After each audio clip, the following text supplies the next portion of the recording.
Et à 6h44, Europe 1 vous répond. Thomas Soto. Je suis président de la République, donc je suis l'homme de la situation, a dit hier soir François Hollande.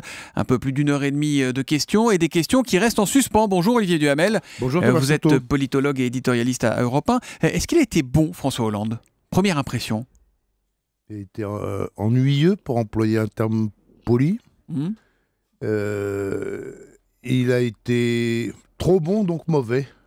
Alors on va expliquer. Ennuyeux, ça c'est sur la forme, vous n'avez pas adhéré? Écoutez, la forme, en termes d'émission, la forme, moi j'ai trouvé était assez bonne. Je trouvais que les Français étaient bons. Bon. Et quand vous avez 4 Français qui sont bons, quelque part ça rejaillit sur l'émission et donc un peu sur lui. Mais lui, il ne se retrouvait pas quand il répondait à la chômeuse, par exemple, en situation de conseiller de Pôle emploi. C'est d'ailleurs ce qu'a dit Florent Philippot, mais là, pour le coup, franchement... Voilà le problème. Cette émission, elle était faite pour recréer, ou créer plus exactement, une sorte d'empathie entre lui et les Français. C'était ça le but. Il avait toujours refusé de faire une émission en cette forme, c'est la première fois qu'il l'accepte. Et je crois que ce but n'est pas vraiment atteint, et ça, et aussi se représidentialiser, ou se présidentialiser, les deux, pas vraiment atteint, parce qu'il est trop bon. Qu'est-ce que je veux dire par là, Thomas? Parce qu'il est trop bon. Oui, c'est-à-dire qu'il connaît parfaitement chaque dossier. Ouais. Et donc, sur chaque dossier, il répond très précisément techno. Il va trop dans les coins, en fait. Comme il est techno, il est, 1, ennuyeux, et 2, super ministre, pas président. Regardez Mitterrand et Chirac. Ils ne connaissaient pas tous les dossiers. Ils ne pouvaient pas faire des numéros techniques à la Hollande. Mais du coup, ils étaient forcés d'être au-dessus, d'être dans une position présidentielle, et ils étaient ni ennuyeux, ni techno. C'est ce qu'on appelle la stature dans ces cas, la stature du président finalement. Peut-être moins compétent sur les dossiers. Voilà, sa compétence le piège, c'est ça qui est absolument fascinant.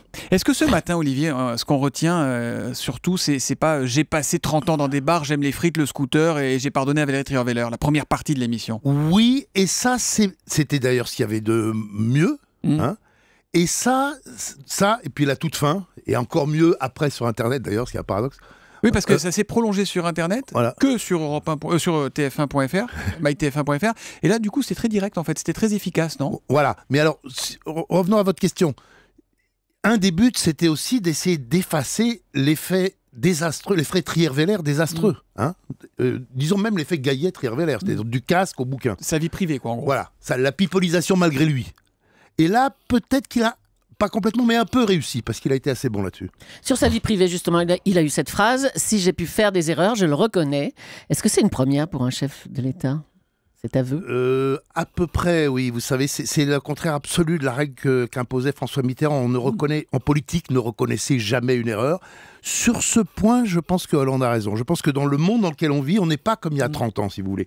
Ni De Gaulle, ni Pompidou, ni Mitterrand, on aurait imaginé reconnaître une erreur. Mais aujourd'hui, les gens voient tellement, pensent tellement que quand vous avez fait d'erreurs, elles sont si visibles. Et puis il faut dire que celle sur le chômage, alors elle est costaud comme erreur, parce que l'avoir martelé pour se tromper. Justement, le chômage c'est intéressant parce qu'il y a 10 jours, c'était le ministre du Travail qui disait bah oui, on a échoué sur le chômage. Là, on a le chef de l'État qui dit bah oui, j'ai fait des erreurs. Pardon, mais en termes de confiance et pour emmener le pays, c'est compliqué derrière, non? Le problème, c'est qu'ils ont raison parce que sinon c'est mentir et que mentir ça marche plus. Mais ça ne suffit pas. Ça ne suffit pas de dire, écoutez, j'ai raté. Parce que si vous avez écouté, j'ai raté, on vous répond, alors d'accord, bye bye. On a un message de JB sur Europe1.fr. De toute façon, il pourrait annoncer les chiffres gagnants au prochain loto, on ne l'écouterait pas. Il est à ce point inaudible ou pas, François Hollande? Oui, si vous voulez, quand au bout de 2 ans et demi, vous avez atteint pas des sommets, mais des abysses d'impopularité, il l'a dit lui-même d'ailleurs. Oui, c'est très très difficile de devenir crédible et c'est là où justement, probablement que ça n'a pas réussi. Regardez le Parisien de ce matin, le titre il est flagrant, on n'y voit pas plus clair. On n'y voit pas plus clair. On n'y voit pas plus clair. Et le Figaro, carrément encore raté. Bon, mais le Parisien c'est le plus significatif. Le Parisien c'est pas un journal de gauche, pas un journal de droite. Oui, alors que le Figaro est dans son rôle. Le Figaro est dans son rôle et force le trait comme d'habitude. Quelle est l'annonce, Olivier Duhamel, que vous retenez, vous, de son intervention? Et vous, j'ai envie de dire. C'est pas facile parce que... C'est ça le problème. C'est l'autre défaut du truc. C'est des petites annonces. C'est le service universel. C'est l'allocation spécifique pour les chômeurs en fin de durée. Pour les chômeurs au-delà de 60 ans qui ont toutes leurs annuités déjà. C'est assez compliqué. Là, c'est hyper technique. On en revient à ce que vous disiez tout à l'heure. Non, celle que je retiendrai, mais elle est plutôt pour Canteloup que pour vous, je pense directement, c'est quand il fait toute cette tirade sur l'exposition universelle de 2025, parce que j'ai fait le calcul, s'il ne se représente pas en 2017, il a le droit de se représenter en 2023, et s'il est élu en 2023, c'est lui qui inaugure en 2025. D'accord, là on est quand même dans c'est même plus de la science-fiction, c'est au-delà. Sur les Jeux Olympiques, c'est important. J'espérais vous faire rire, mais c'est raté. sur les Jeux Olympiques, c'est important ou pas, Olivier Duhamel? Est-ce que c'est quelque chose qui peut... Parce qu'on sait que les grands événements comme ça peut souder les Français, ça peut mettre un peu d'enthousiasme dans une société qu'on n'a pas beaucoup. Quand ils se produisent, Thomas Soto, quand ils se produisent, ou à tout le moins quand on les a attribués. Je ne sais pas à quelle date exactement on les attribue. Je dis ça pour que vous ne me posiez pas la question et que je ne puisse pas répondre. Je crois que c'est 2018 ou 2019 de mémoire. Mais donc après, alors donc la ferveur, non, la ferveur, c'est pas qu'on soit candidat. La ferveur, c'est si on les obtient d'une part et quand ils ont lieu d'autre part. Alors autre chose, on l'attendait un peu sur la proportionnelle, il a botté en touche. Pourquoi ?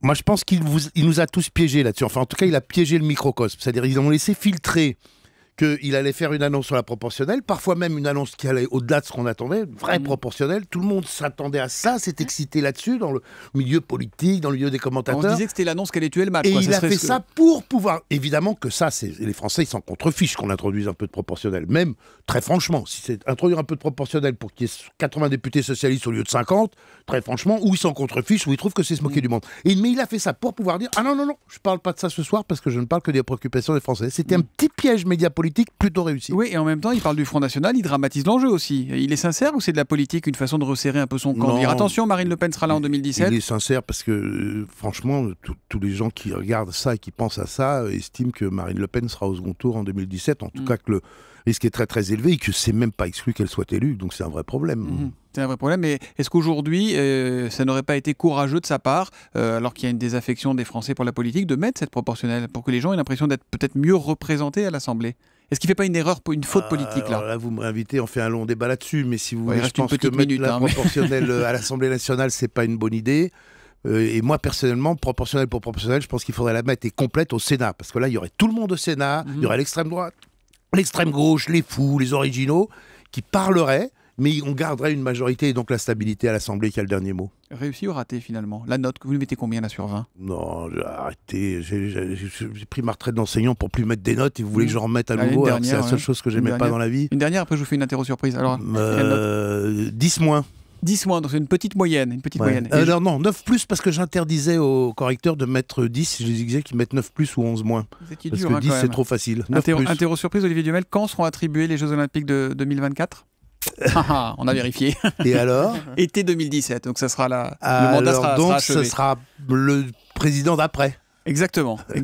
Olivier, ce qui sera peut-être le même, ça on ne sait pas. Il ne faut jamais injurier l'avenir ni le scrutin. À prendre, on peut le prendre. C'est la grosse cote. On verra le moment venu. Merci Olivier Duhamel. On vous retrouve demain à 10h avec Michel Field pour Mediapolis sur Europe 1. Merci, bonne journée à vous.